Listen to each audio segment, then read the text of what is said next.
The crowd pressed tight along the muddy street in St. Joseph, Missouri. It was April 3, 1860, and people wanted to see something new. Inside a small brick building with a sign that read Pony Express, a young rider checked his saddle and the leather mochila that snapped over it. The mail inside had just come off a steamboat from the east. It was sorted, sealed, and now it was his job to carry it west faster than anyone had ever done. His name was Johnny Fry. He was 20, light and quick in the saddle. He wore a dark jersey, close-fitting trousers, and he carried a colt on his belt, more for bad luck than show. His horse stamped and tossed its head. A telegraph operator leaned from a window and gave the signal. Fry put his heels in and moved. Hooves hammered the street. The crowd cheered.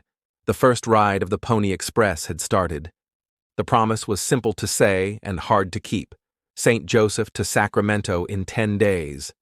The company, Russell, Majors, and Waddell, had built a chain of stations across the continent. Every 10 to 15 miles, a fresh horse waited. Every 75 to 100 miles, a new rider took over. There were no rests and no makeups. Day and night, through weather and trouble, the mail moved. Fry's first stretch followed the Missouri River and then cut onto open country. At the stations, he did not wait. He swung off, threw the mochila over a fresh saddle, and took the next horse out in less than 2 minutes. The pouches were locked. The leather was oiled against rain. The weight was kept low on purpose because every extra pound cost time. Even the paper was thin to save ounces. By sundown, the road was only a dark track. There were no lanterns along the way. Riders trusted the horse, the feel of the ground, and the faint light of the sky. On that first run, one rider west of Fry's section hit a flooded crossing and nearly went under. He came in shaking and soaked. The letters were dry. The mochila had done its job. The line of travel ran like a backbone down the map. Kansas, Nebraska Territory, the Platte, the high plains of Wyoming, then South Pass where wagon trains crossed the Continental Divide. From there, the trail bent through Utah, across salt flats that burned in summer and froze in spring, and then into Nevada, where stations were little more than shacks with a corral and a water barrel. Last came the Sierra Nevada. In April, there was still snow on the passes, and the wind could cut a man to the bone. None of that mattered. The clock did. The men who took the job were mostly teenagers and young 20-somethings. They were small on purpose. A lighter rider could give a horse 5 extra miles an hour and save minutes on every leg. They were paid well for the time, and they earned every dollar. Bandits were a risk. Angry locals were a risk. Weather was a risk every single day. A gopher hole at a gallop could end a rider and a horse right there. That is why every station had spares and why the mail rode in a form that could be moved to a fresh saddle in seconds.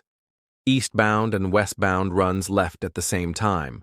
While Fry pushed west, another rider pushed east out of Sacramento with news from California. The line was meant to close the gap between the new state on the Pacific and the old cities back east. Newspapers needed speeches, election news, and market prices fast. The Army needed reports. Businesses needed contracts and orders. Families wanted letters that did not show up a month late, full of stale news. The Pony Express could not make the trail safe, but it made the time shorter. The system worked because everything was built for speed. Stations sat near water or grass when they could, but sometimes they were just a hut by a dry wash with a stack of hay. Keepers had one job: have a horse ready that could run. When a rider came in, the keeper hauled the next horse to the door, swung the mochila to its back, snapped the locks home, and the rider was gone. Riders ate standing up, drank on the fly, and learned a station tender's face in a single meeting. If a rider was late, the next man took the saddle without a word. The first run built its own stories in the doing. A stretch in western Nebraska blew up with a spring storm. Wind drove grit like needles. A rider kept his head down and followed a fence line until it vanished, then followed the river by sound. In Utah, a mount slipped in a draw and went to its knees. The rider rolled free, grabbed the reins, and got the horse up before it broke a leg. In Nevada, a station was empty when a rider arrived. He watered his horse, fed it a handful of grain, and pushed on to the next post where a spare mount stood ready. The chain held. 10 days after Johnny Fry left St. Joseph, a rider clattered into Sacramento with the first westbound mochila. A cannon fired. People cheered the same way the crowd had cheered at the start. The mail went by ferry across the river and then by steamer down to San Francisco. For the first time, letters and news had crossed the center of the country in days, not weeks. The Pony Express became legend almost overnight. Reporters praised the courage of the riders and the nerve of the plan. Artists drew pictures of boys in buckskins on horses running into storms. That part was not always true. The company issued simple jerseys and caps. Most riders wore what worked and what could be replaced fast. The romance came later. What was real was the grind, the long miles, the repeated handoffs, the hard land, and the rule that the mail did not wait. The rate was $5 an ounce at the start, later cut to $2. Even at the lower price, it was more than most families could pay. But for government dispatches, financial news, and newspaper reports, it was worth it.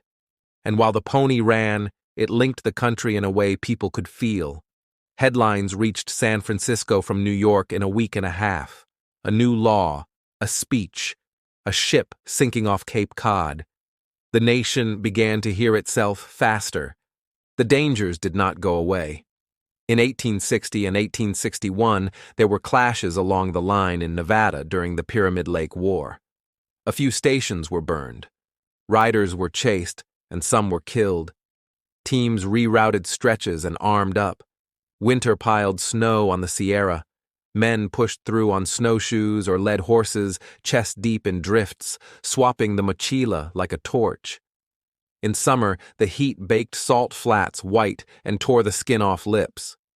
Yet the schedule held as often as not, and when a run failed to make 10 days, it still made time no stagecoach could match.